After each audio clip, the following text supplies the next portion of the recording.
ಜಮಖಂಡಿ ನ್ಯಾಯಾಲಯ ವಕೀಲರ ಸಂಘದ ನೂತನ ಅಧ್ಯಕ್ಷರಾಗಿ ಆಯ್ಕೆಯಾದ ಎಪಿ ಕುಲಕರ್ಣಿ ಅಧಿಕಾರ ಸ್ವೀಕಾರದ ಬಳಿಕ ಮೊದಲ ಸುದ್ದಿಗೋಷ್ಠಿಯಲ್ಲಿ ಮಾತನಾಡಿ, ವಕೀಲರ ಸಂಘದ ಅಭಿವೃದ್ಧಿ ಹಾಗೂ ನ್ಯಾಯಾಲಯದ ಮೂಲಸೌಕರ್ಯ ಸುಧಾರಣೆಗೆ ತಮ್ಮ ಆಡಳಿತ ಮಂಡಳಿ ಬದ್ಧವಾಗಿದೆ ಎಂದು ತಿಳಿಸಿದರು.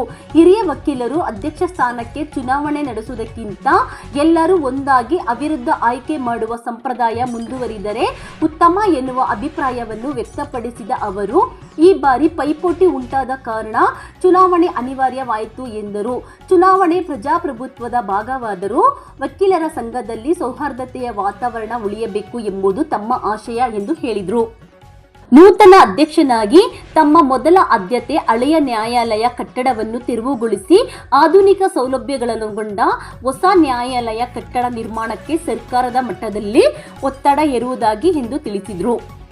ವಕೀಲರಿಗೆ ಮೂಲಭೂತ ಸೌಲಭ್ಯಗಳ ಕೊರತೆ ಇರುವುದರಿಂದ ಗ್ರಂಥಾಲಯ ಸಭಾಂಗಣ, ಕುಡಿಯುವ ನೀರು, ವಿಶ್ರಾಂತಿ ಕೊಠಡಿ ಸೇರಿದಂತೆ ಅಗತ್ಯ ಸೌಲಭ್ಯಗಳನ್ನು ಕಲ್ಪಿಸುವ ಕ್ರಮ ಕೈಗೊಳ್ಳಲಾಗುವುದು ಎಂದರು.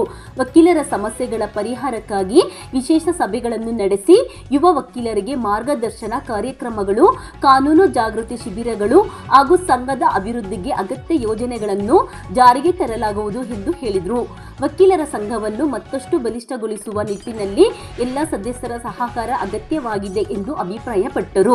ತಮ್ಮ ಮೇಲೆ ವಿಶ್ವಾಸವಿಟ್ಟು ನೂತನ ಆಡಳಿತ ಮಂಡಳಿಯನ್ನು ಆಯ್ಕೆ ಮಾಡಿದ ಎಲ್ಲ ವಕೀಲರಿಗೆ ಹೃತ್ಪೂರ್ವಕ ಧನ್ಯವಾದಗಳನ್ನು ತಿಳಿಸಿದ ಅವರು, ಸಂಘದ ಗೌರವ ಹೆಚ್ಚಿಸುವ ಕೆಲಸ ಮಾಡುವೆ ಎಂದು ಭರವಸೆ ನೀಡಿದರು. ಸುದ್ದಿಗೋಷ್ಠಿಯಲ್ಲಿ ಉಪಾಧ್ಯಕ್ಷೆ ಶ್ರೀಮತಿ ವೈ.ಎ. ಭಟ್ಟ, ಕಾರ್ಯದರ್ಶಿ ವೈ.ಕೆ. ಕಡಪಟ್ಟಿ, ಸಹ ಕಾರ್ಯದರ್ಶಿ ಎಸ್.ಎ. ಅಂಬಿ ಹಾಗೂ ಕಾರ್ಯಕಾರಿ ಸಮಿತಿ ಸದಸ್ಯರಾದ ಆರ್. ಕರೋಶಿ, ಆರ್.ಎಂ. ಜಂಡೆ, ಎಸ್.ಕೆ. ದಳವಾಯಿ, SK. ಗುಂಡಪ್ಪನವರ, US. ಚರಕಿ, Shrimati JR. Mali ಮತ್ತು ಶ್ರೀಮತಿ ವಿ.ಜಿ. ಅಳಿಕಟ್ಟಿ ಉಪಸ್ಥಿತರಿದ್ದರು. ನಾವು ಚುನಾವಣೆ ಪ್ರಕ್ರಿಯೆ ಮಾಡುವುದಕ್ಕಿಂತ ಮೊದಲು ನಮ್ಮ ಸಂಘದ ಹಿರಿಯ ಸದಸ್ಯರಾದಂಥ ಶ್ರೀಯುತ ಎನ್.ಎಸ್. ದೇವರೂರು ವಕೀಲರು ಮತ್ತು ಜಿ.ಕೆ. ಮಠದ ವಕೀಲರು ಹಾಗೂ ಆರ್.ಡಿ. ಹಳಿಂಗಳಿ ವಕೀಲರು ಚುನಾವಣೆ ಬೇಡ, ಸಂಘಕ್ಕೆ ಒಂದು ಸಂಧಾನ ಮಾಡೋ ಸಲುವಾಗಿ ಪ್ರಯತ್ನ ಮಾಡಿದರು. ಆದರೆ ಸರಿಯಾಗಿ ಸ್ಪಂದನೆ ಸಿಗದ ಕಾರಣ ನಾವು ಅನಿವಾರ್ಯವಾಗಿ 2026-28ನೇ ಸಾಲಿನ ಈ ಚುನಾವಣೆ ಮಾಡುವ ಪ್ರಸಂಗ ಬಂತು. ಹೋದ ಬಾರಿ ಅಧ್ಯಕ್ಷನ ಹೊರತುಪಡಿಸಿ ಎಲ್ಲರಿಗೂ ಸಂಧಾನ ಪ್ರಕ್ರಿಯೆಯಿಂದ ಆಯ್ಕೆ ಮಾಡಲಾಗಿತ್ತು. ಕೇವಲ ಅಧ್ಯಕ್ಷರು ಮಾತ್ರ ಚುನಾವಣೆ ನಡೆದಿತ್ತು. ಈ ಕಾರಣ ಈ ಸಲದ ಚುನಾವಣೆ ಒಂದು ಸ್ವಲ್ಪ ತುರುಸಿನ ಚುನಾವಣೆಯಾಗಿದೆ. ಇಡೀ ಜಿಲ್ಲೆಯಲ್ಲಿ ಮತ್ತು ಹೊರಗಿನ ಜಿಲ್ಲೆಯಲ್ಲಿಯೂ ಕೂಡ ನಮ್ಮ ಸಂಘದ ಚುನಾವಣೆ ಸುದ್ದಿ ಮಾಡಿದೆ. ಆದರೆ ಈ ನಮ್ಮ ವಕೀಲರ ಸಂಘದ ಚುನಾವಣೆ ಕೇವಲ ನಮ್ಮ ಸಂಘಕ್ಕೆ ಮಾತ್ರ ಸೀಮಿತವಾಗಿರ್ತಕ್ಕಂಥ ಚುನಾವಣೆ ಇದು.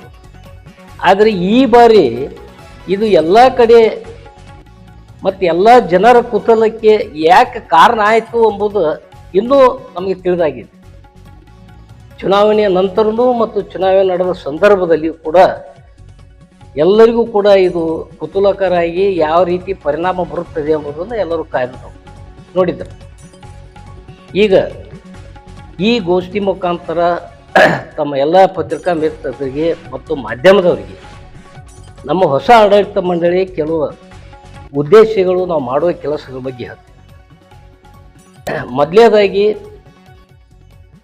ನಾವು ಈಗ ಈ ಕಟ್ಟಡ ಏನಿದೆ, ಈಗಿದ್ದ ಪರಿಸ್ಥಿತಿ ಕಟ್ಟಡ ಇದು ಅನ್ಫಿಟ್ ಅಂತ ಹೇಳಿ ಆಗಿದೆ. ಇದರದ್ದು ನಾವು ಸ್ಥಳಾಂತರ ಮಾಡಿ ಬೇರೆ ಕಡೆ ಕೋರ್ಟ್ ನಡೆಸಿ ಇದೇ ಜಾಗದಲ್ಲಿ ಹೊಸ ಕಟ್ಟಡ ಮಂಜೂರಾಗಿದೆ. ಹೋದ ವರ್ಷನೂ ಮಂಜೂರಾಗಿದೆ. ಕೆಲವು ಕಾರಣಗಳ ಮುಖಾಂತರ ಅದು ಪ್ರಾರಂಭ ಆಗಿಲ್ಲ. ಅದರ ಬಗ್ಗೆ ನಾವು ಪ್ರಯತ್ನ ಮಾಡ್ತೀವಿ. ಕಟ್ಟಡವನ್ನು ಸ್ಥಳಾಂತರ, ಕೋರ್ಟ್ ಸ್ಥಳಾಂತರ ಎಲ್ಲಿ ಮಾಡಬೇಕು, ಏನು ಮಾಡಬೇಕು ಮತ್ತು ಹೊಸ ಕಟ್ಟಡ ಬಗ್ಗೆ ನಿರ್ಮಾಣ ಮಾಡಬೇಕು, ಯಾವಾಗ ಏನು ಅನ್ನೋದ್ರ ಬಗ್ಗೆ ನಮ್ಮ ಮತ್ತೊಮ್ಮೆ ಪತ್ರಿಕಾಗೋಷ್ಠಿಕರಣ ಬಗ್ಗೆ ಮಾತಾಡ್ತೀವಿ.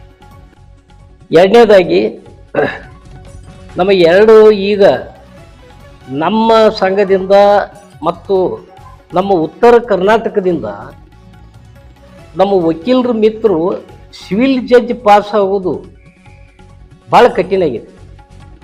ಹೇಗೆ ಆ ಕಡೆ ಸೈಡ್ ಓಲ್ಡ್ ಮೈಸೂರು ಸೈಡ್ ದಕ್ಷಿಣ ಕರ್ನಾಟಕಕ್ಕೆ ಹೆಂಗೆ ಸಿವಿಲ್ ಜಡ್ಜ್ ಅಪಾಯಿಂಟ್ಮೆಂಟ್ ಆಗ್ತಾರೋ, ನಮ್ಮ ಸೈಡ್ ಒಂದು ಸ್ವಲ್ಪ ಕಡಿಮೆ ಆಗಿದೆ. ಅದರ ಸಲುವಾಗಿ ನಮ್ಮ ಸಂಘದಲ್ಲಿ ಪ್ರತಿ ವರ್ಷ ಕನಿಷ್ಠ ಒಂದು ವರ್ಕ್ಶಾಪ್ ನಮ್ಮ ಆಡಳಿತ ಮಂಡಳಿ ಪೀರಿಯಡ್ನಲ್ಲಿ 2 ಲೀಗಲ್ ವರ್ಕ್ಶಾಪ್ ಮಾಡಬೇಕಂತ 3 ದಿನದ ಅವಧಿಗಾಗಿ 2 ಲೀಗಲ್ ವರ್ಕ್ಶಾಪ್ ಮಾಡ್ಬೇಕು ಹೇಳಿ ನಮ್ಮದು ಎಲ್ಲ ಆಡಳಿತ ಮಂಡಳಿ ಇಚ್ಛೆ ಆಗಿದೆ. 2ನೇದು ನಮ್ಮದು ಲೈಬ್ರರಿ ಸುಧಾರಿಸ್ಬೇಕಾಗಿತ್ತು. ಇವತ್ತು ನೀವು ಒಂದು ಪತ್ರಿಕೆಯಲ್ಲಿ ನೋಡಿರ್ಬೋದು, ವಿಜಯ ಕರ್ನಾಟಕದಲ್ಲಿ ಇರ್ಬೋದು, ಅದು ವಕೀಲರು ಪ್ರಧಾನ ಅರ್ಚಕರೇ ಅಂತ ಹೇಳಿ ಬಂದಿತ್ತು, ಒಂದು ಹೆಡ್ಲೈನ್ ಇದೆ, ನೀವು ಗಮನಿಸಿರ್ಬೋದು. ನಮ್ಮ ವಕೀಲರ ಸಂಘ, ದಿಲ್ಲಿ ವಕೀಲರ ಸಂಘದಿಂದ ಒಂದು ಸಾರ್ವಜನಿಕ ಹಿತಾಸಕ್ತಿ ಸುಪ್ರೀಂ ಕೋರ್ಟಿಗೆ ಮಾಡ್ತಾರೆ ವಕೀಲರ ಸಂಘದಿಂದ. ಯಾವ ಕಾರಣಕ್ಕೆ? ಶಬರಿಮಲೆಯೊಳಗೆ ಸ್ತ್ರೀಯರಿಗೆ ಅವಕಾಶ ನಿರ್ಬಂಧ ಇದೆ, ಆ ನಿರ್ಬಂಧವನ್ನು ತೆಗೆದು ಹಾಕಬೇಕು, ಎಲ್ಲರಿಗೂ ಅವಕಾಶ ಕೊಡಬೇಕು ಅಂತೇಳಿ ಒಂದು ಸಾರ್ವಜನಿಕ ಹಿತಾಸಕ್ತಿ ಅರ್ಜಿ ವಕೀಲರ ಸಂಘದವ್ರು ಮಾಡ್ತಾರೆ. ಅದಕ್ಕಲ್ಲಿ ಮಾನ್ಯ ಸುಪ್ರೀಂ ಕೋರ್ಟ್ ಮಾನ್ಯ ಗೌರವಾನ್ವಿತ ನ್ಯಾಯಾಧೀಶರು ವಕೀಲರ ಸಂಘನ ಹಿಂಗೆ ತರಾಟೆ ತೆಗೆದುಕೊಂಡಾರಲ್ಲ. ಅಲ್ಲಿ ನೀವು ಅದನ್ನು ಗಮನಿಸ್ರಿ, ನಾನು ಅದನ್ನು ಹೇಳ್ತೀನಿ, ವಿಜಯ ಕರ್ನಾಟಕದಾಗ ಬಂದಿದೆ. ಅದು ತರಾಟೆಗೆ ತೆಗೆದುಕೊಂಡ ವಕೀಲರ ಸಂಘದವ್ರ ಕೆಲಸ ಏನು?